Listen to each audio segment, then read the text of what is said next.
17 minutes, that's The adult results to monitor, with the visual tribute where the wish you were here being followed, no surveys have happened. It's the 8-minute version, no, not that.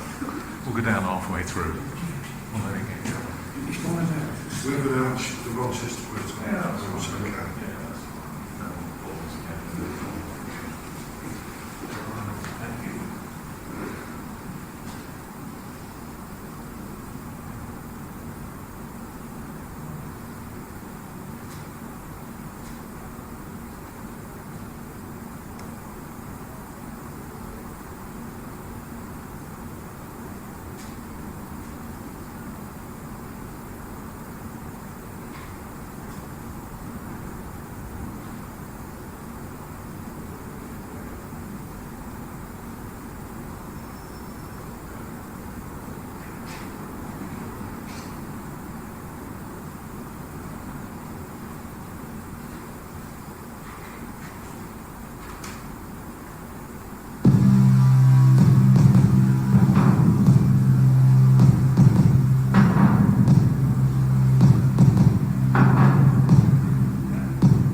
Hello everybody and a very warm welcome to you. I half expect you to bring your wooden reindeers today. I don't know what it is. I just got this vision of your wooden reindeers. We'll get round to that later. I do want to welcome you though today for this celebration for the life of Stuart Ballard. My name's Peter Edson and my wife and I had a lovely meeting with the family. There was loads and loads of memories. In fact, my wife left with giggles of laughter, didn't she? There were so many nice memories about Stuart. Such an interesting man. It's lovely to see how many's come to pay their respects to Stu as well today. Today clearly is a very difficult day. Difficult because we're saying farewell to someone we loved and enjoyed their company. And Stu's a little unique in this area because he was such a well-known character around his local area. He lived in the lane in Orsworth, a busy place for people going to work, and it was a route to a local school. Stu would perch himself on the windowsill and chat to absolutely everyone who passed by. He had regulars, especially mums with the children, and they'd be greeted by "Morning, my duck." Children actually looked for him, and to be honest, when he wasn't there, on the odd occasion, they'd be quite disappointed, I believe. These are just a couple of Facebook messages from people, mainly mums. He had a harem of young mums that would speak to him. Cheryl on Facebook said, "Miss him in the morning on the school runs and his morning mad up." And Paul said, "I'll be there, legend for us lot growing up, many happy memories." Rachel, she said, "Oh no, I didn't realise who he was until now. I did wonder where he'd been for the last few weeks and I'm so sorry for the family." Carmen, she said, "He used to make the kids' day sat out on his window every morning on the way to school, and if he wasn't there, they'd say, 'Oh, he's not there today.' Then one day we passed by and the house was empty," she said, very sad. Lorraine, another one, said, "Lovely man, had a chat and laugh every day, love to Stuart's family." Miller, "First person I saw every morning, sat on his windowsill, and he always spoke, such a nice chap." And Anne said, "He was a lovely man. I was talking to him on the bus some years ago and he was telling me about his life in Fethiye, I think it's pronounced, in Turkey. It sounded so nice. We booked a holiday there and had a fabulous time. So sorry for your loss and I miss seeing him every morning." So obviously it is a very difficult day because it's a big chunk of people's lives. But I don't think we can come here and simply mourn Stuart's loss because that would be unfair to Stu. Stu, as I say, an interesting man, a very clever man, a good joiner.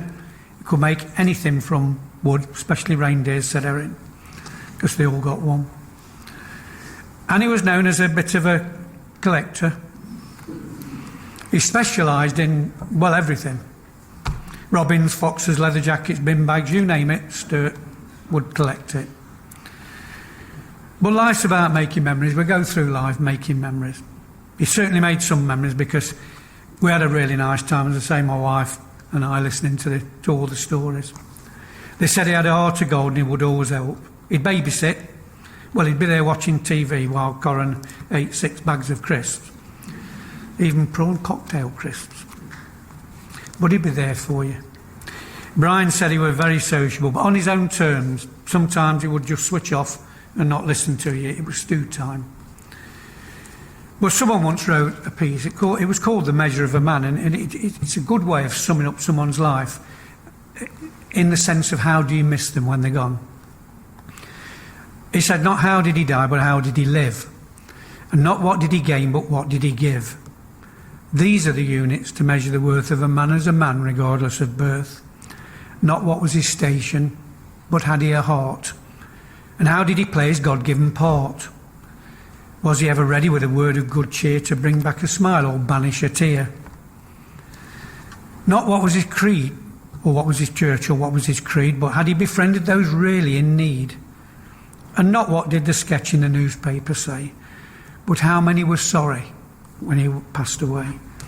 And I can see from all the bits in Facebook and everything, a lot of people are sorry.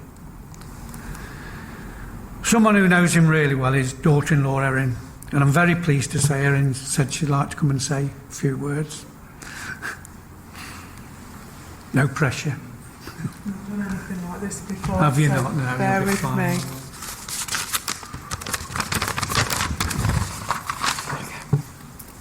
Stuart was a kind and caring man with a huge heart.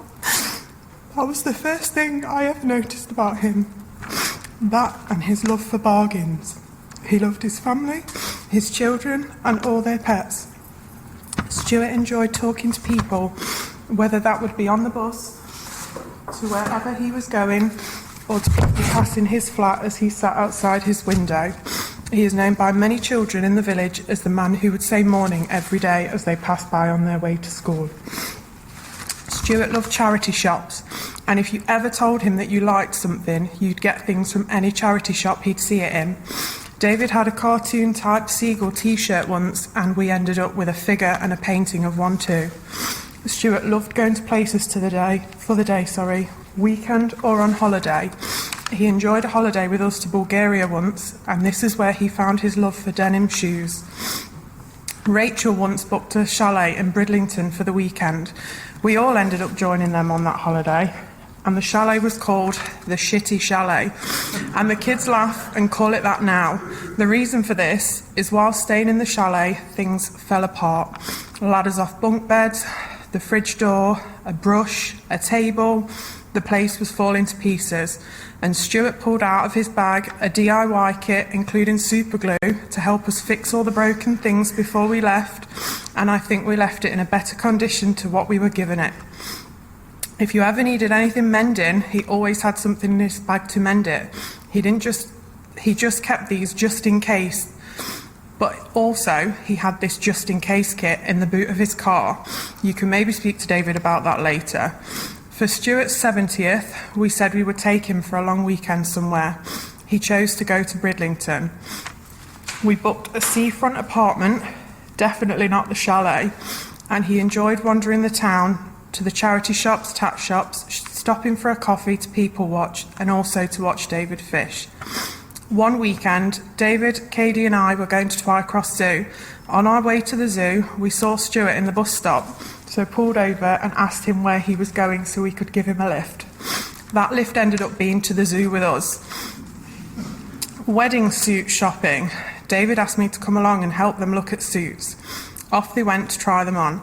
Stuart decided that he didn't need to close the curtain on the changing room door and stood trying his suit on for everyone in the shop to see.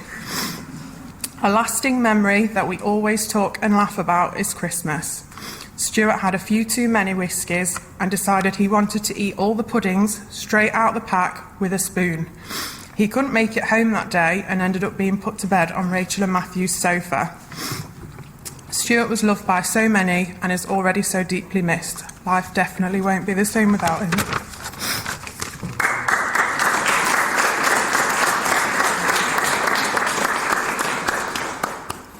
Shitty chalet, eh? You'll find that on Trustpilot, by the way.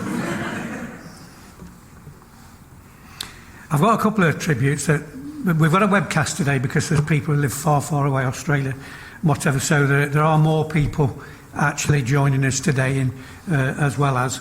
And I've got a couple of tributes. This one's from Sister Leslie Lell. She said, I wish I could be there with you today to celebrate Stuart's life. Whenever I came home to Nottingham from Australia, I would always meet up with Stuart. We'd go to Woolton Park or Chatsworth House. Stuart and Wendy both loved going to Chatsworth. I always enjoyed our walks together and catching up on things. I remember his love of dogs, growing up with them, having dogs of his own. He loved D.H. Lawrence and his literature, and he'd take me to parts of Eastwood and Alresford and show me the plaques about this famous author. Stuart loved where he lived. Stuart looked after Mum so well.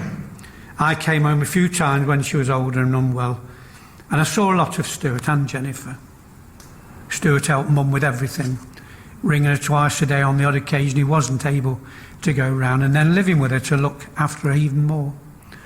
Mum would have loved him being there. And Sister Jennifer, she says, I would just like to say how marvellous she was with our Mum. When she was at the end of life, caring for her, staying over at the house, we both shared so much time at Mum's looking after her, and me and Stu had lots of chats about all sorts of things.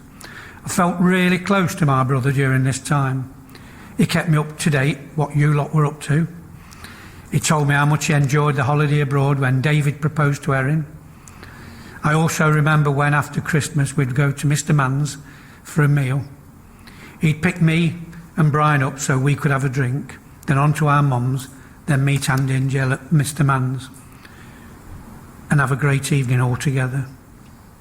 I remember do's at our mums, all the family together, so much nice food, and always had a do when Leslie came over. He'll be remembered by us all with love and fondness.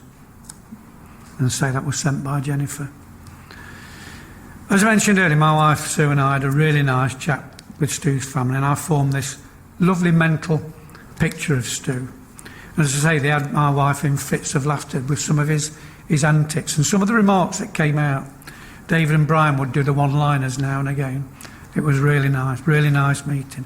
And I'm sure Stu himself would have really enjoyed sitting there listening about himself. It was smashing.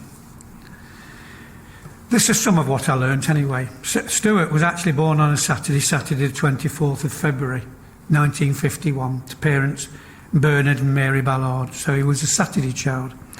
I don't know if you know the adage, Monday's child is fair of face, Tuesday's child is full of grace, Wednesday's child full of woe, etc. Well, Saturday's child worked hard for his living. They were always known to be hard-working, responsible and dedicated.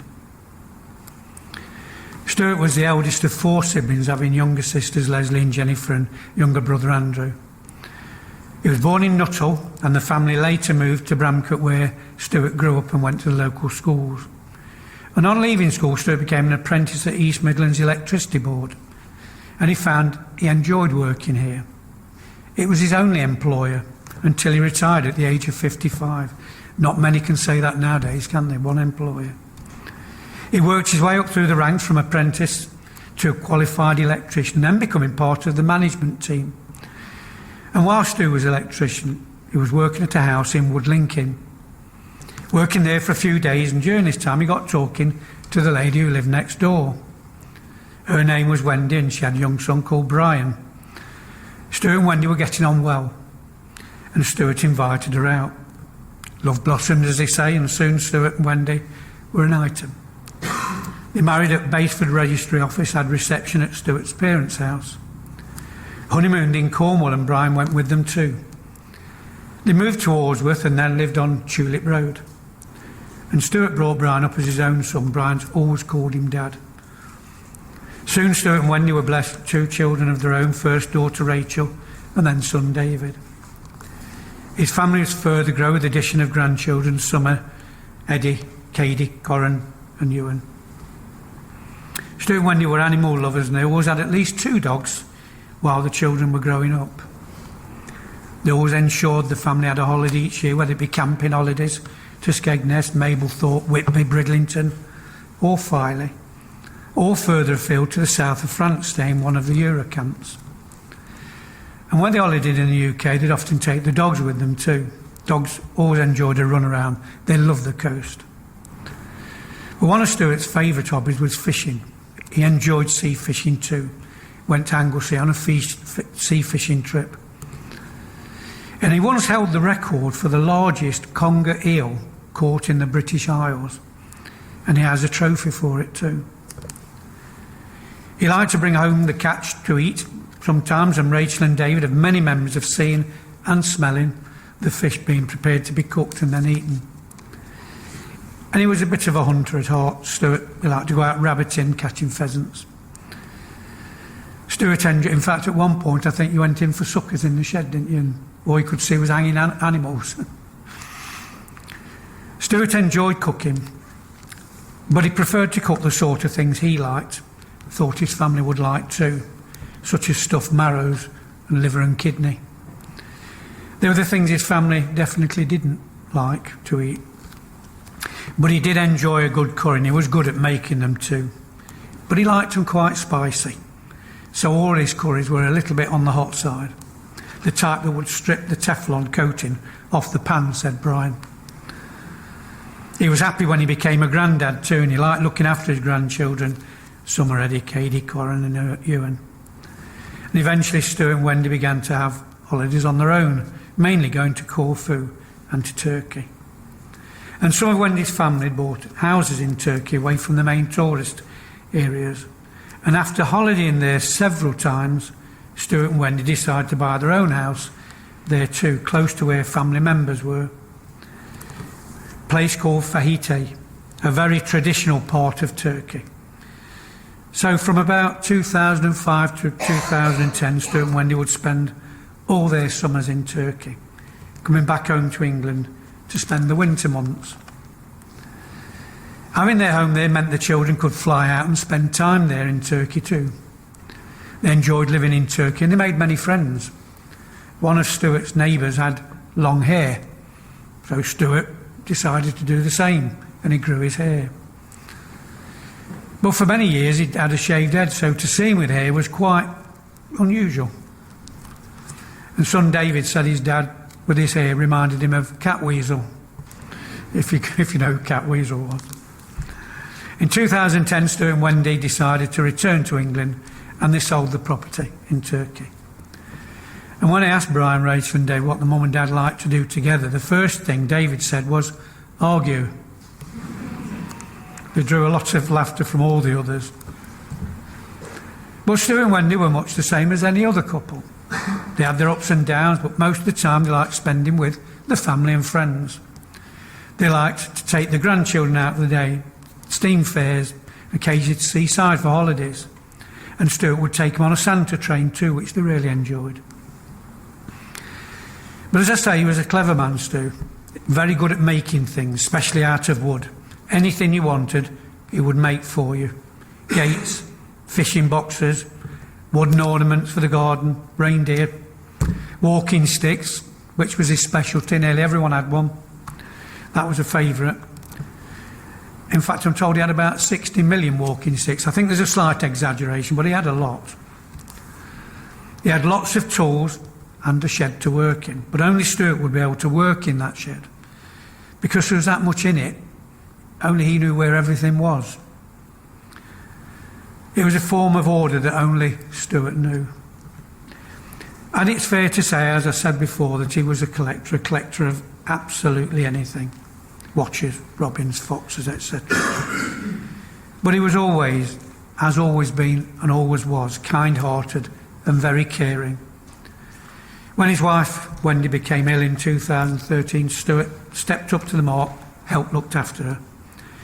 Wendy very sadly passed away in July 2015. And a while afterwards, Stuart's mum, as I mentioned, became unwell, and once again Stuart was there for her, moving into her home, helped look after her. She too passed away in 2018. But as much as we can all smile about Stuart's, if you like, silly ways and the daft things he liked to do, he was a very caring, kind man.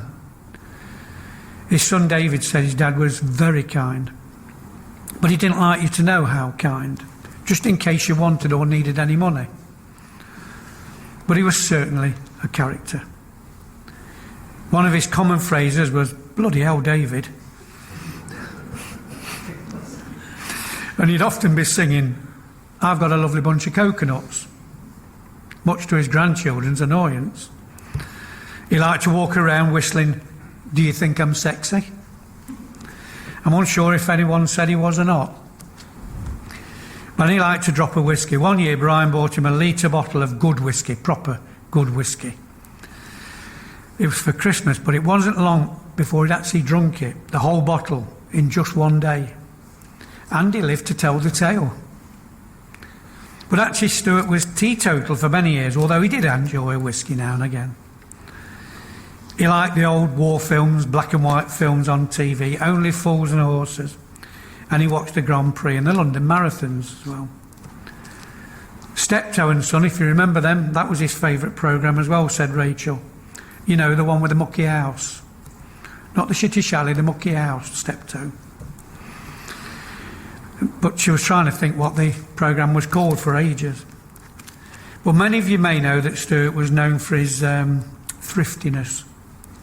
He liked to shop for his food wisely, and his favourite clothes was from the charity shop.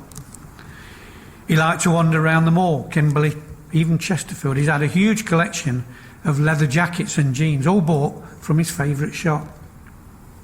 Sometimes the jeans wouldn't fit him, but he didn't mind. He'd just sew them up. He loved to buy hats and caps and man bags And occasionally he'd have a mad moment and spend over 300 quid on an item, in another shop of course. But if Stuart liked something he saw on TV, such as a new hat or an item of clothing someone was perhaps wearing, he'd try and find the same item and buy it. One was a long coat, I believe. But you also had to be careful if you said you liked something. For example, the grandchildren liked Lego and Thomas the Tank Engine. Well, Stuart went round all his favourite shops and car boots, came back with so much of it. Absolute shed loads of it. He also liked to go to Caffè Nero for a coffee. He liked to look after his family's dogs, and he'd take them out for a walk each day. He liked to stop and chat with people wherever he was. And he was so well known in the community. He'd chat with anyone. He always had a smile on his face. He liked the simple things in life. He'd get as much enjoyment buying something for a couple of quid as you would buying a nice car. We always asked, how would you sum him up to a stranger, if you like? And the whole family said he was described as a kind, caring and sociable. He'd do anything for you, but it was usually on his terms. But that was okay because all his family knew and they understood his little ways.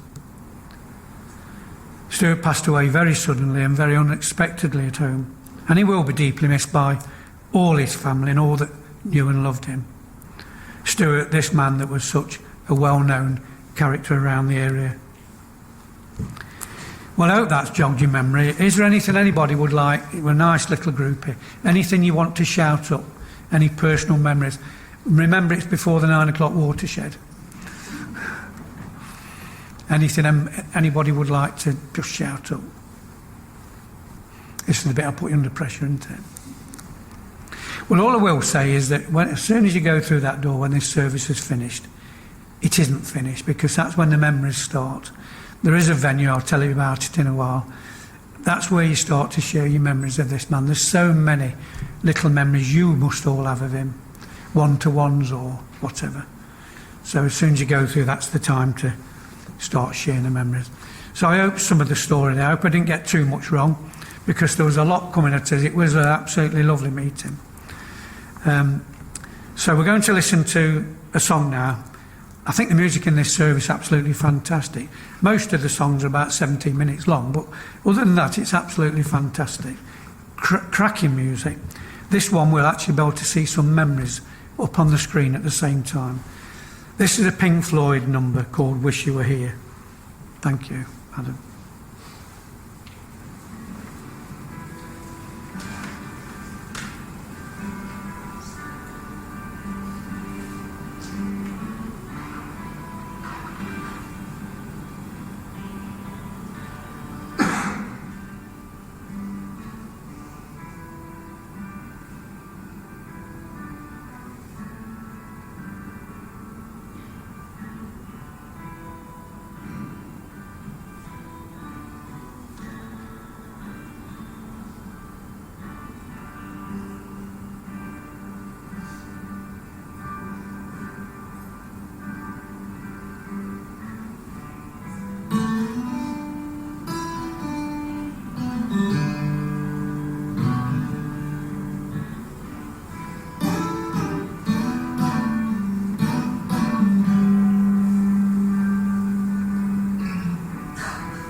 Well, nice to see the memories, isn't it, on the screen? I just have a couple of announcements before we continue, if I may. For those here who may wish to make a donation in Stuart's memory and in lieu of flowers, a donation box on the way out of the chapel. The proceeds are going to the British Heart Foundation, which is Stuart's favourite charity shop, and this that supports this particular charity. So he'll be well chuffed when it's handed over to that shop. Now, please don't feel obliged to give. Whatever you do give is always greatly appreciated. And also, following this service here, as I mentioned earlier, Stuart's family would like to invite you all back to the Hogshead, Walsworth Lane, to carry on the memories of Stuart. And as I say, it's such an important thing, this is. A while ago in COVID, if you remember, we couldn't have venues, and it was a really miserable time, because that's where you all join in, because you've all got a voice, so you share your memories, you support the family, and it's such an important part of a funeral service. So please do go back and support the families, as I say, and carry on the memories, because memories keep people alive. Nobody truly dies unless they're forgotten. I'm afraid we do have a sad part of the service now. This is the part where we wish Stuart a safe journey, a farewell. So may I ask you, but only if you're able, just to stand for a moment, please.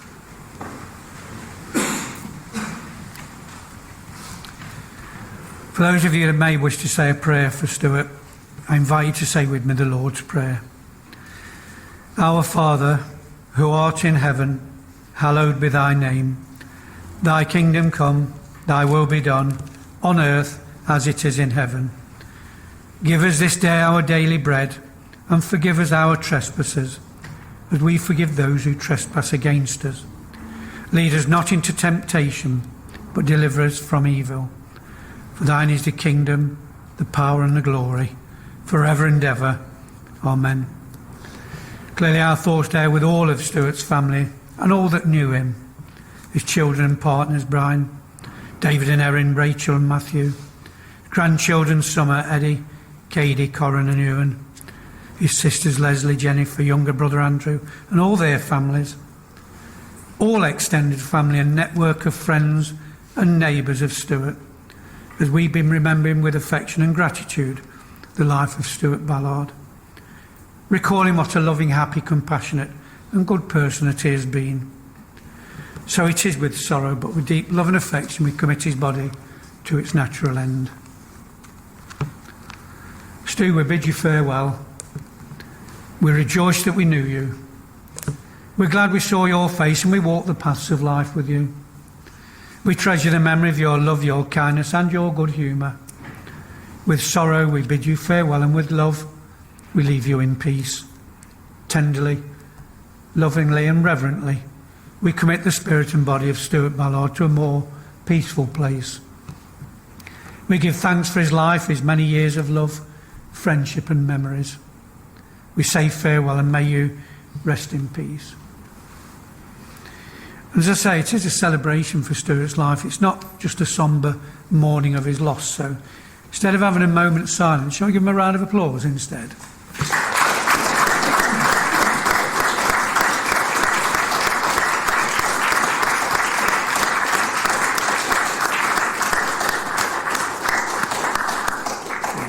It's really kind of you. Thank you so much. Please be seated. Thank you.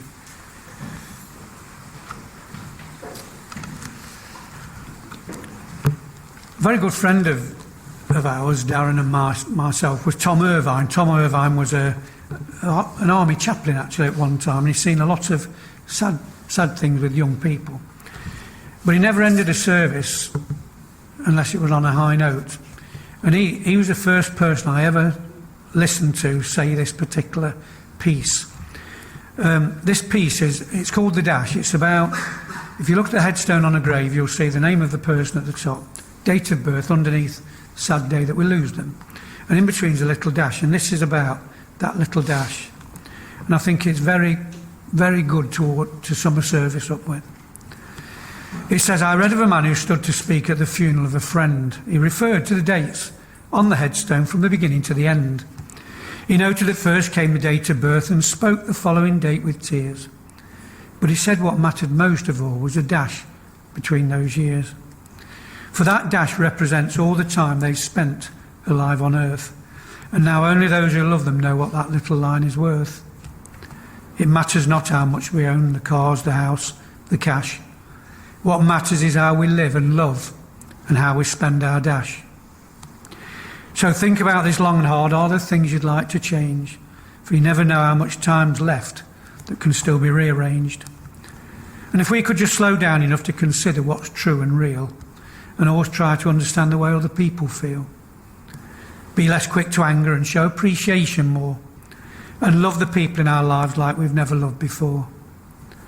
And if we treat each other with respect, and more often wear a smile, remembering that this special dash might only last a little while. So when your eulogy is being read, and your life's actions to rehash, would you be proud of the things they say about how you spent your dash? I think Stuart spent his dash pretty well. His priorities was people, sociable, being sociable. So I think he hit the mark. And he would say, I'm sure he would agree with me, that time passes so quickly. Tomorrow's promised to no one. Time passes so quickly, you literally don't even notice it until it begins to show. So don't wait to use the good china. Go on the trip, eat the cake, watch the late movie, read your favourite book, and take a chance in life. The time is now, because tomorrow's promised to no one. So I want to say a really, really big, huge thank you to each and every one of you today for your support and for looking after the family and paying your respects to this remarkable man. Thank you so much for that. So we'll listen to our last chosen song, another cracker to be honest. This is Stairway to Heaven. Thank you, Adam.